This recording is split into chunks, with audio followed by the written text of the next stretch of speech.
guys sa hindi nakatikim ng malunggay. Tikim na kayo guys.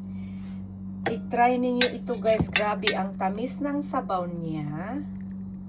Ito kasi ang paborito ko nito guys. Yung with seafood medley. Shrimp, mussels, octopus at saka yung isa? Octopus, shrimp, mussels, squid. Diba? Yan. Tapos may paanghang-anghang pa tayo dyan guys, no? Super sarap. Yan. So, marami siya guys. Kaso, naman yun, no? Hindi naman natin kakainin yung kanyang balat. So, yung loob lang naman ang kakainin dyan. So, good for na ito guys. Ito, dalawang kain ko na ito guys. Yan, diba? Ganun lang yan. Yan, sabaw, oh. Sabaw ang napaka, nito guys. Napaka masustansya.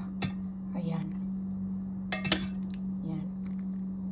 Oh, sa mga kapitbahay ko dyan, kung nakita nyo man ito, mayroon pa, oh. Mayroon pa. Halina. Kain na tayo. Kain na. Ayan lang naman sa akin, guys. Diba? Yum.